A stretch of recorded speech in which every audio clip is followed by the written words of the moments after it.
우리는 매 순간 수많은 선택을 하고 살아갑니다. 나 자신을 제외한 모든 만물이 나의 선택에 영향을 주기는 하지만 그 영향을 받아서 선택하는 주체는 결국 나 자신입니다. 신앙은 철저한 자기만의 선택입니다. 우리의 신앙은 교회와 삶의 공동체 속에 섞여 있지만 분명한 것은 어떤 교회도 어떤 삶의 공동체도 나의 신앙을 대신해 줄 수 없습니다. 즉, 나의 신앙은 나만의 것, 나만의 하나님을 내가 선택한 부산물이라는 것이죠. 출애굽기 3장에 불타지 않는 떨기나무의 모습에 모세는 다가갔고 그때 모세야 하고 부르시는 하나님의 음성을 따라 가까이 온 모세는 그의 결단과 선택으로 하나님 앞에 가까이 걸어갔습니다. 그때 하나님은 그가 더 이상 가까이 오기 전에, 거룩한 땅에 들어오기 전에 일단 내 발에 신을 벗으라 하셨습니다. 이 신을 벗으라는 의미는 과연 21세기를 살아가는 우리에게 어떻게 적용돼야 할까요? 첫째, 하나님께 나올 때마다 나라는 존재의 중심을 벗으라, 내려놓으라 라는 의미입니다. 당시 신발은 먼지와 오염과 더러움에 물든 모든 죄악과 허물을 상징합니다. 당시에는 반드시 집에 방문할 때 신을 벗었고 문가에는 발을 씻을 물이 있어 씻고 들어왔습니다.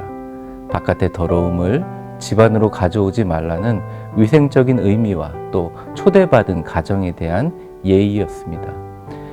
그때 모세가 신은 신은 광야에서 보낸 80년의 인생을 상징하고 있고 주님은 마치 자신의 집에 손님을 들이듯이 다 씻고 내려놓고 들어오라고 하십니다.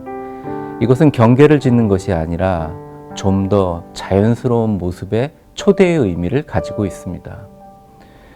그렇습니다. 주님은 우리를 초대하십니다. 좀 더 날 것으로, 본질로, 진정성으로, 나 자신의 실존으로 하나님 앞에 신을 벗고 나오기를 원하시고 계십니다. 우리가 하나님 앞에 나아갈 때, 그에게 쓰임 받을 때 사실 가장 방해가 되는 것은 죄악된 세상이 아니라는 생각이 듭니다. 우리를 거스르는 악한 인간들도 아닙니다. 우상들도 아닙니다. 주님 앞에 나의 나됨이, 즉 내가 주님 앞에 나갈 때 가장 방해가 됩니다. 모세의 80년 인생을 상징하는 슬리퍼를 신고 하나님의 임재 안에 들어갈 수 없듯이 내 인생을 내 뜻대로 되어야 한다는 자신의 뜻을 내려놓고 벗어 던지기 전까지는 거룩하신 그분께 온전히 나아갈 수 없습니다. 나란 신을 벗어놓고 진정한 하나님 앞에 나로 들어오라는 임재의 초청입니다. 둘째, 신을 벗어 던지는 행위는 하나님께서 그를 겸손한 자신의 도구로 사용하기 위해서입니다. 애굽의 왕자였던 모세가 과연 사람 하나 죽인 것 때문에 40년이나 도피했을까요?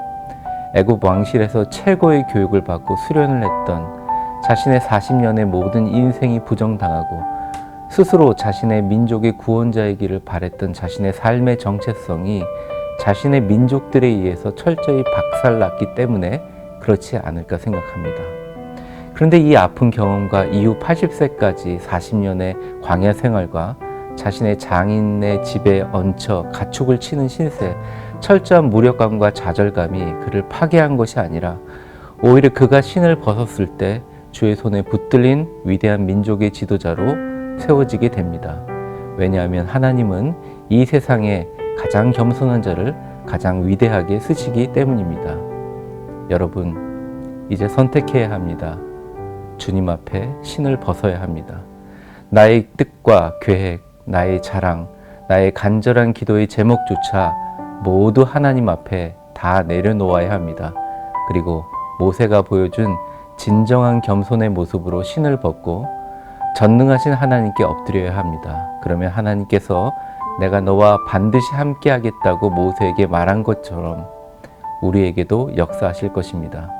내 뜻이 아닌 하나님의 뜻이 이루어지기 위해 신을 벗고 주님의 도구가 되어 마른 지팡이가 위대한 모세의 지팡이가 되었듯이 모두 하나님의 손에 붙들린 자가 되기를 주의 이름으로 축복합니다.